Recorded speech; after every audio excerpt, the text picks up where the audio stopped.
Hey, how's it going? And today I'm excited to bring you this tutorial on Embergen.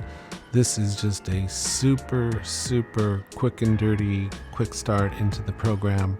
I just wanted to go over a few things that I learned just to get kind of going. So let's say you get the program, and it's an awesome program, by the way. I'll tell you one thing that I like about it is I like the fact that it's a rent-to-own license, and that you basically, after 12 months, or for the cost of 12 months, you have the permanent license, and you don't have to continue subscribing to it if you don't want to.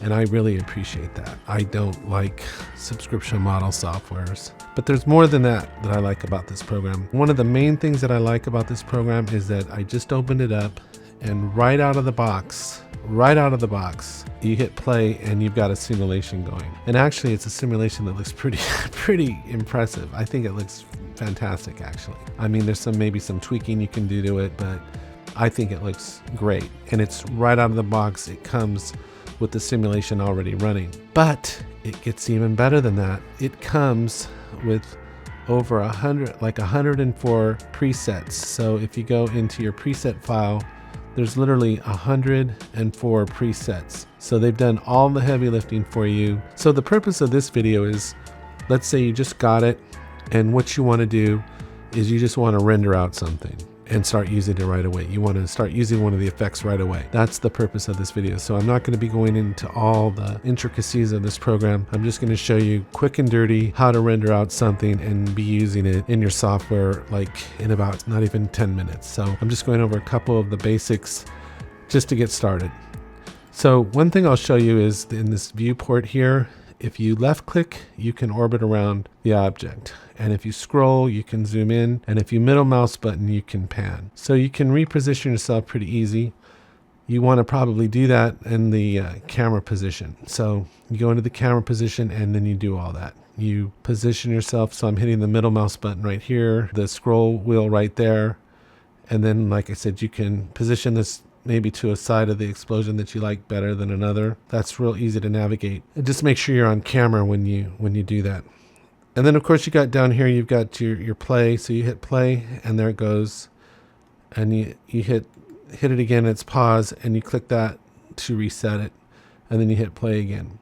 And then you might want to pay attention to where, the effect starts before you start exporting it out. Up here in this node graph, if you hit your scroll wheel, you can scroll, and then if you left click and drag, you can select everything, and then move this around as you want. So you left click and select, and then you can reposition this. You might have to do that a couple times depending on how big your setup is. So now what I noticed is in this the first preset that comes loaded, there's this export image thing already on here, but I noticed on other presets this isn't in there. So I was going to show you how you get this rendered out. So that's my primary focus of this. So let's just come in here and load up a preset that doesn't have that in there already. So we're going to go to open projects. Nope, we're going to go into our presets, and the one I kind of liked was this fire tornado. Like, who doesn't like a fire tornado? So anyway, let's scroll out right there on this graph. Let me click everything here, and let me just scooch that over there and zoom in a little bit. Okay, and you can resize all these windows, but let's hit play. Let's just start by hitting play, and let's look at our fire tornado. This is awesome. I can't even imagine how long that would take to create on your own from scratch. Okay, so let me go back and restart that one more time. I wasn't paying attention to the frames. I gotta sit here and reset it. So let's reset it, and I'm gonna watch my frame when, because I just want to see at what frame I'd want to start exporting this. So maybe around 160, I think the tornado starts get going. So just keep that in your mind, 160. As a matter of fact, I'm gonna take a note of that, 160. Okay, so now let's see. We can come over here. Let's walk through the process. So we're gonna come here. We're gonna click default. We're gonna go to camera. And then we're going to reposition ourselves. So I'm left clicking here to orbit around to a part of the tornado that I like.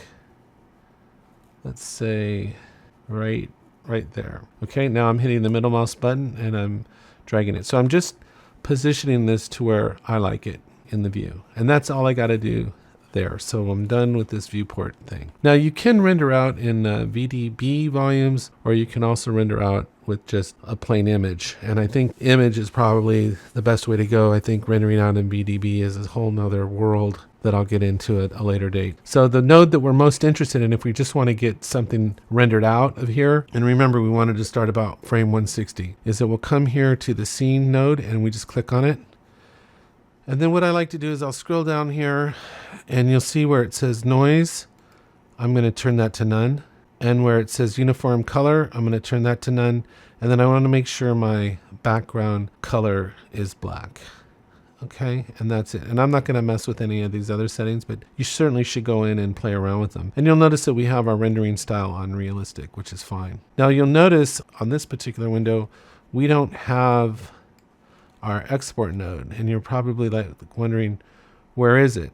Well, one of the things you need to do is you need to click on this capture node. Is one of the first things you need to do. And come down here where it says capture type, and you see that little plus sign, go ahead and click it. And then you click on this box, and what you want to render out is render combined. And then you get this node. Then what you got to do is, let's expand this out a little tiny bit. Let's right click, and then we'll come down here to export, and we'll click images. And then this node comes up. And that's our export node. And all we got to do is just hook all this up like that. So the red to red, the green to green, the blue to blue, and the alpha to alpha. Now on this node, this is the last node that we need to mess with to render out. And here it's asking for our first frame. So what did I say? I think I said 160 we wanted it to start. So we'll type in, we can type in, we should be able to type in 160. And then how many frames do we want to render? I don't know, probably more than that. I mean, I want at least a little bit of video. So let's just say, let me just click in here. Can I just click? Yeah, I'm just going to say 200. How's that? And then we can leave that the same. Now here's what's interesting and kind of tripped me up a little bit. We need a place to store our files. So we click here, and I already have a folder on my desktop called sequence. And then you're going to want to give your files a name. So I'll just call it tornado and go save. So make sure you save that into a folder. I made the mistake of not saving into a folder, and I made a mess of my desktop. So there we go. So we have a place to store it. And then here's what's interesting. When you hit export sequence, a new box pops up, and you may not notice it, and it's the sprite size. So I noticed if you keep the sprite size low, you're going to get a really low resolution, in my mind, pixelated graphic. So I think you could go 1024 to start, and you could experiment with different sizes, but I think 1024 is a nice size if you're going to be putting something into, let's say, a high def video, 1920 by 1080. Believe it or not, you hit export sequence. It'll start rendering the whole thing out. Now, I'm not going to sit here and talk for the whole time. I'm just going to let it render out, but I'll speed this part of the video up, and I'll come back when it's close to being rendered out. Okay, I'm back. So it's finished rendering out, and here's all my frames. The video editing software I use is Vegas Pro. In Vegas Pro, all we do is we come in here to Vegas Pro, and I would go to File, Import, Media, and I would go to that sequence folder. I'd click on the first frame, I go Open Sequence, and go Open, and then it brings it in like that. And if I look at the project properties, it should show me this is going to be saying 1920 by 1080. Let's see. Drag it down to the timeline. I hit here.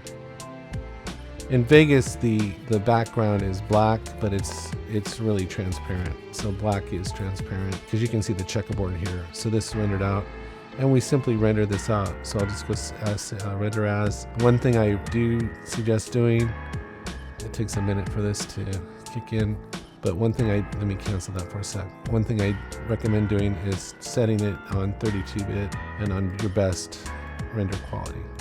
And then we can go ahead and render this out. So I'll go render as. And in your video editing software, there should be something similar to this. And I'm just going to put this at the frame rate should be this one. And I'll just go fire test. And you hit render. And then it renders out really quick. And then I'll show you what this looks like at the end.